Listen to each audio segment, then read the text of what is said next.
তোমাদের সকলকে স্বাগত জানাই টিনস বাড়ি অরুণিমা চ্যানেলে। আশা করি সবাই তোমরা ভালো আছো, সুস্থ আছো।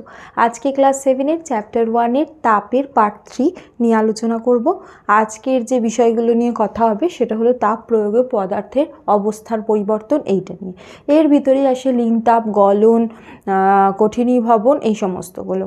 প্রথমেই তোমাদের বইতে একটা এক্সপেরিমেন্ট আছে, সেই এক্সপেরিমেন্টটা আমি এক্সপ্লেন করার চেষ্টা করছি। সেটা হলো, ধরো তুমি একটা গ্লাস নিয়েছো, একটা গ্লাসের মধ্যে একটা বড় আকারের বরফের টুকরো নিয়েছো। ধরো এটা একটা গ্লাস, এর ভিতরে একটা বড় আকারের বরফের টুকরো নিয়েছো, ঠিক আছে। এই অবস্থায় তুমি যদি থার্মোমিটারের সাহায্যে এই বরফের টেম্পারেচার মাপো, দেখবে 0 ডিগ্রি সেন্টিগ্রেড হচ্ছে। এবার ধীরে ধীরে এইভাবে রেখে দিলে কি দেখবে যে এই বরফের টুকরোটা ধীরে ধীরে গলে যাচ্ছে এবং জল হচ্ছে। এই অবস্থাতে যদি এই জলের তাপমাত্রা মাপো, দেখবে এটাও 0 ডিগ্রি সেন্টিগ্রেডই হবে। আর তার সাথে সাথে যখন এই বরফটা গলে যাচ্ছে, তুমি যদি গ্লাসটার টেম্পারেচার দেখো, তাহলে দেখবি যে গ্লাসের টেম্পারেচারও ধীরে ধীরে কমে যাচ্ছে। যদি প্রথমে একদম এই পরীক্ষাটা শুরুতে যদি গ্লাসের টেম্পারেচার ধরো দেখে রেখেছো রুম টেম্পারেচারে আছে, মোটামুটি ধরো 30 ডিগ্রি 25 ডিগ্রিতে, এইভাবে বরফ রাখার পরে দেখবে যে এর তাপমাত্রা ধীরে ধীরে কমছে, 25 থেকে 24 23 এইভাবে কমে যাচ্ছে। তাহলে এক্ষেত্রে এই যে গ্লাসের যে উষ্ণতা সেটা কোথায় চলে যাচ্ছে? গ্লাসের যে উষ্ণতা সেটা নিয়ে নিচ্ছে হলো বরফ। এবার এই যে বরফ যে তাপটা নিচ্ছে সেইটা নিয়ে ধীরে ধীরে গলতে শুরু করছে, তার ফলে বরফ তাপ নিয়ে জলে পরিণত হচ্ছে। কিন্তু বরফের টেম্পারেচার না পরিবর্তন হচ্ছে না, এই যে বরফ গলা জলের তাপমাত্রা বদলাচ্ছে। বরফ আর জল এই দুটোর তাপমাত্রায় 0 ডিগ্রি সেন্টিগ্রেডই থাকবে ততক্ষণ অবধি যতক্ষণ না পুরো বরফটা গলে যায়। তাহলে কি বুঝছো যে যখন বরফ থেকে জল হচ্ছে তখন কি হচ্ছে, তাপ গ্রহণ করছে এবং সেই তাপটা গ্লাসের গা থেকে নিয়ে নিচ্ছে এবং আশেপাশের পরিবেশ থেকে নিচ্ছে, এবং এই যে তাপটা নিচ্ছে সেটা কিসের কাজে লাগছে? ওর যে অবস্থার পরিবর্তনে লাগছে। এক্ষেত্রে বরফটা গলে যাচ্ছে, গলে গিয়ে জল উৎপন্ন করছে, এক্ষেত্রে এই তাপটা কাজে লাগছে। তাহলে এই যে তাপটা যেটা গ্লাসের গা থেকে নিয়ে নিচ্ছে সেটা এর অবস্থার পরিবর্তনে কাজে লাগছে, অথচ এর তাপমাত্রা বদলাচ্ছে না। 0 ডিগ্রি সেন্টিগ্রেডের বরফ ছিল 0 ডিগ্রি সেন্টিগ্রেডের জলে পরিণত হচ্ছে। ক্লিয়ার? তাহলে এই যে একটা তাপ লাগছে যেটার জন্য অবস্থার পরিবর্তন হচ্ছে, বরফ ছিল কঠিন, জলে হলো তোমার তরল পরিণত হচ্ছে, কঠিন থেকে তরলে পরিণত হচ্ছে, এই যে তাপটা লাগছে এইটা কি বলে হলো লিন তাপ। এই লিন তাপ সাধারণত কি করে? অবস্থার পরিবর্তনে সাহায্য করছে। তাহলে প্রথমে যে টপিকটা নিয়ে কথা বলবো সেটা হলো অবস্থার পরিবর্তন কি। সেটা হলো, ধরো কোনো একটা পদার্থের ভৌত অবস্থা একটা থেকে অন্য একটা ভৌত অবস্থায় চলে যাচ্ছে, পরিবর্তিত হচ্ছে, তাকে বলছে অবস্থার পরিবর্তন। যেমন গলন, কঠিনীভবন, বাষ্পীভবন, ঘনীভবন, এগুলো। গলন মানে হলো কঠিন থেকে গলে জল, কঠিনীভবন হলো জল থেকে বরফ, বাষ্পীভবন হলো জল থেকে বাষ্প, ঘনীভবন হলো বাষ্প থেকে জলে পরিণত হওয়া। ঠিক আছে, এরপরে আসি প্রথম যে পরিবর্তন সেটা হলো গলন কাকে বলে। তাপ প্রয়োগে কঠিন পদার্থের তরলে পরিণত হওয়ার ঘটনাকে গলন বলছে। ধরো বরফ হলো জলে পরিণত হচ্ছে, এটা হলো গলন।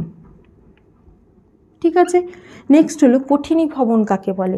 তাপ নিষ্কাশনের ফলে, তাপকে বের করে নেওয়ার ফলে, ঠান্ডা করার ফলে। কোনো কিছু থেকে তাপ বের করে নেওয়া, ঠান্ডা করা একই জিনিস। তরল পদার্থের কঠিনে পরিণত হওয়ার ঘটনাকে কঠিনীভবন বলে।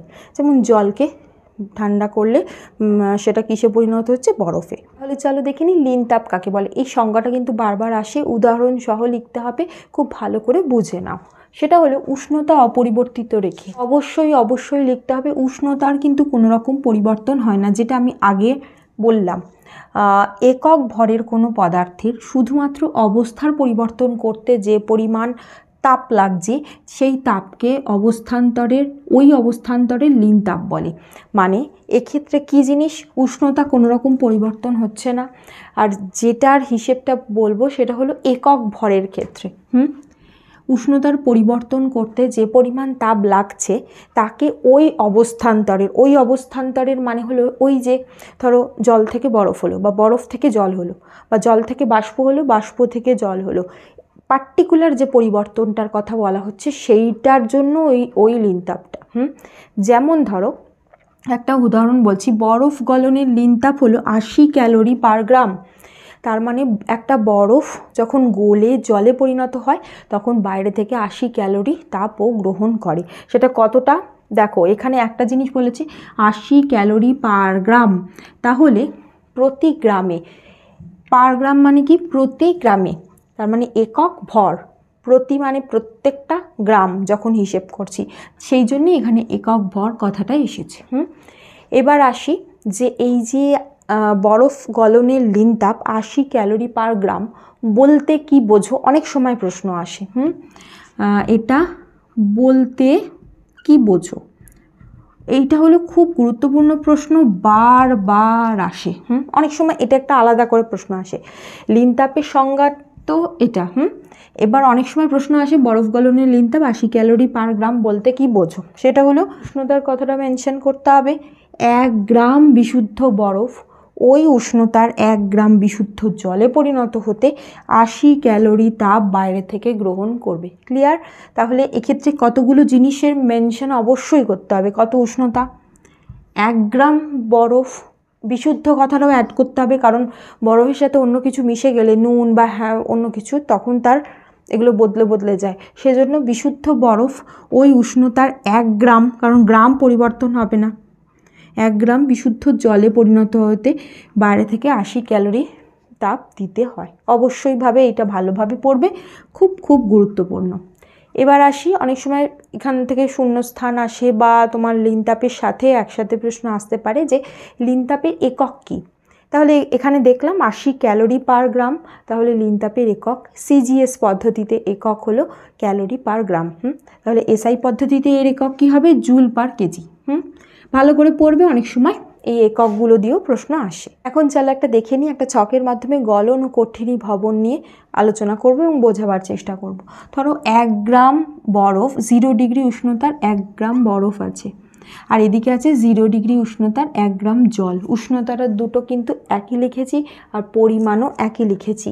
তাহলে 1 গ্রাম বরফকে, 0 ডিগ্রি উষ্ণতার 1 গ্রাম বরফকে যদি আমি 0 ডিগ্রি উষ্ণতার 1 গ্রাম জলে পরিণত করতে চাই তাহলে কতটা তাপ দিতে হবে, সেটা হলো 80 ক্যালোরি প্রতি গ্রামে তাপ দিতে হবে। তাহলে এখানে তাপ দিতে হবে 80 ক্যালোরি।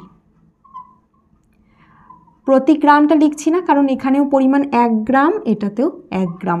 ঠিক আছে, তাপ দিতে হবে মানে বাইরে থেকে তাপ দিতে হবে, তবে সে বরফ থেকে গলে জল হবে। ক্লিয়ার? এটাকেই বলছে হলো লিনতাপ। ঠিক একইভাবে যদি 0 ডিগ্রি উষ্ণতার 1 গ্রাম জলকে 0 ডিগ্রি উষ্ণতার 1 গ্রাম বরফে পরিণত করতে চাই তাহলে সেটাকে কি বলে, কঠিনী ভবন। এইটা হলো কঠিনী ভবন। এবং সেক্ষেত্রেও কঠিনী ভবনের ক্ষেত্রে কি করতে হয়, বস্তু থেকে তাপ বের করে নিতে হয়। সেই যে তাপ কতটা পরিমাণ বের করব সেটাও 80 ক্যালোরি। তাহলে এক্ষেত্রে তাপ বের করে নেব, সেটাও 80 ক্যালোরি। যেহেতু বের করে নিচ্ছি সেই জন্য মাইনাস চিহ্ন দিয়ে বোঝাচ্ছি। এক্ষেত্রে বাইরে থেকে তাপ দেওয়া হচ্ছে সেজন্য 80 ক্যালোরির সামনে প্লাস লিখেছি, এক্ষেত্রে তাপটাকে বের করে নেওয়া হচ্ছে সেজন্য 80 ক্যালোরির সামনে মাইনাস লিখেছি। ঠিক একইভাবে বাষ্পীভবন ও ওই ঘনীভবন এটা পড়ব।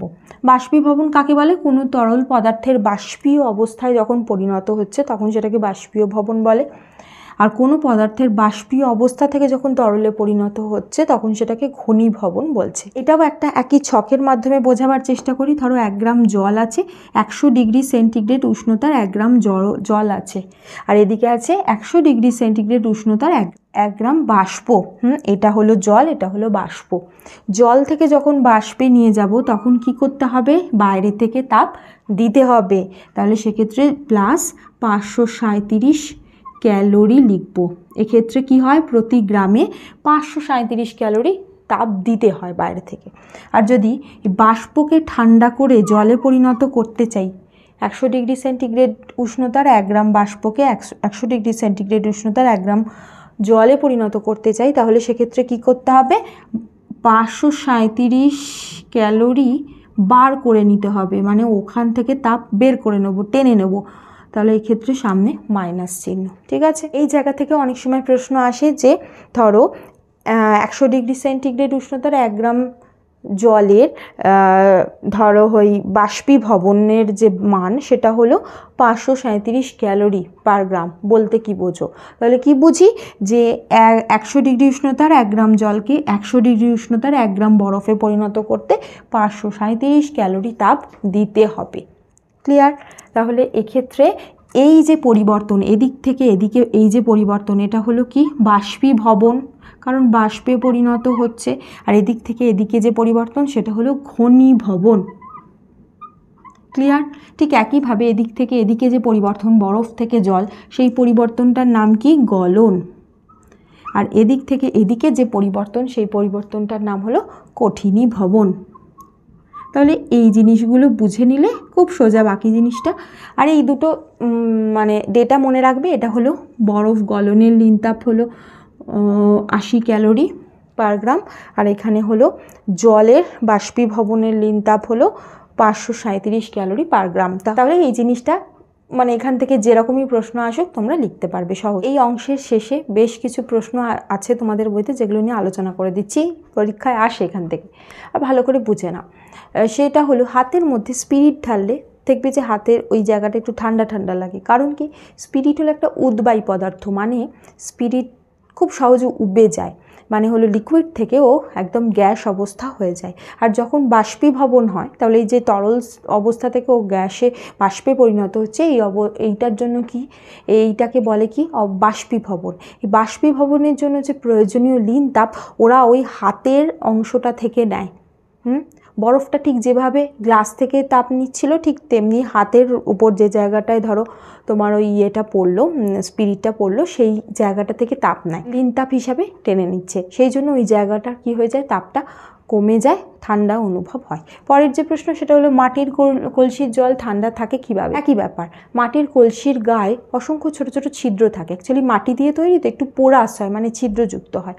যে ছিদ্রগুলো আমরা খালি চোখে ওরমভাবে দেখতে পাবো না, কিন্তু ওই জায়গাগুলো দিয়ে জল অল্প অল্প করে বেরিয়ে আসে। এবার কি হয়, জলগুলো বেরিয়ে আসছে, এবার এই জলগুলো বেরিয়ে এসে জলগুলো কি করে কলসির গা থেকে তাপ নিয়ে লিনতাপ নিয়েও বাষ্পে পরিণত হয়। যে কলসির গা থেকে এরকম লিনতাপ নিয়ে বাষ্পে পরিণত হয়, কলসির গাটা কি হয়ে যাচ্ছে, ঠান্ডা হয়ে যাচ্ছে। এইভাবে কলসির ভিতরের জল ঠান্ডা থাকে। তারপরের যে প্রশ্ন সেটা হলো স্নান করার পর দেখবে পাখা চালিয়ে নিচে দাঁড়িয়ে থাকলে বেশ ঠান্ডা লাগে। কারণ কি? স্নান করেছো, তোমার দেহটা ভিজে, গায়ে অল্প অল্প জল থাকে। এবার তুমি যখন পাখা চালিয়ে দিয়েছো সেই জলটা আমাদের দেহ থেকে তাপ নিয়েই বাষ্পে পরিণত হয়, মানে বাষ্পীভবন হচ্ছে। এবার এক্ষেত্রে যে তাপ নিচ্ছে সেটা আমাদের কোথা থেকে নিচ্ছে, স্কিন থেকে নিচ্ছে। সেই জন্য ওই জায়গায় তাপটা কমে যাচ্ছে। লিনতাপ যেহেতু ও নিয়ে নিচ্ছে, জল লিনতাপ নিয়ে বাষ্পে পরিণত হচ্ছে, ওই জায়গাটা জলটা উবে যাচ্ছে, ওই জায়গাটায় লিনতাপ টেনে নিচ্ছে, সেজন্য ওই জায়গাটায় ঠান্ডা অনুভব হয়। ঠিক একই রকম পরের প্রশ্নটা, ঘর মোছার পর মেঝে ঠান্ডা মানে মনে হয়। কারণ কি? ঘর যেই মুছেছে জল দিয়ে মোছা হয়েছে, এবার জল দিয়ে মোছার পর জল কি করে, তাপ নিয়ে বাষ্পে পরিণত হচ্ছে। তাপটা নিচ্ছে কোথা থেকে? মেঝে থেকে তাপ নিচ্ছে, তাই মেঝের তাপমাত্রা কমে যাচ্ছে। তারপর হলো গরমকালে দরজা জানলা খোলা রেখে যদি ভিজে পর্দা টাঙালে ঘর ঠান্ডা থাকে। দরজা জানলা খুলে দিয়েছো মানে হাওয়া বাতাস চলছে, এবার তুমি পর্দাটাকে ভিজিয়ে দিয়েছো। কি হবে? যখন বাতাসটা ওর ভিতর দিয়ে যাচ্ছে তখন কি হচ্ছে, যে ওই পর্দায় যে জল রয়েছে সেটাকে বাষ্পে পরিণত হচ্ছে। এবার এই বাষ্পের জন্য মানে জল বাষ্পে পরিণত হওয়ার জন্য লিনতাপ কোথা থেকে নিচ্ছে? আশেপাশের পরিবেশ থেকে নিচ্ছে, ফলে ঘরটা ঠান্ডা অনুভব হয়। ঠিক আছে? তাহলে সব কটাই মোটামুটি বাষ্পীভবন দিয়েই হচ্ছে এবং লিনতাপ টেনে নিচ্ছে, তাই ওই জায়গাটা ঠান্ডা হয়ে যাচ্ছে। যখনই কোনো জায়গা থেকে লিনতাপ নিয়ে নেবে, ধরো স্কিনের এই জায়গাটা থেকে লিনতাপ নিয়ে নিল, তাহলে এই জায়গার তাপটা কি হলো, কমে গেল, তাই জন্য এই জায়গাটায় ঠান্ডা অনুভব হচ্ছে। ঠিক আছে? আশা করি তোমরা বুঝতে পেরেছো।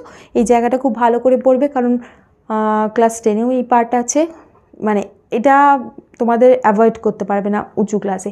জন্য ভালো করে এখনই বুঝে নাও। কোনো প্রশ্ন থাকলে কমেন্ট করো। তোমরা এই ভিডিওটাকে লাইক করো, শেয়ার করতে একদম ভুলো না, আর সাবস্ক্রাইব করে আমার পাশে থেকো। Thank you.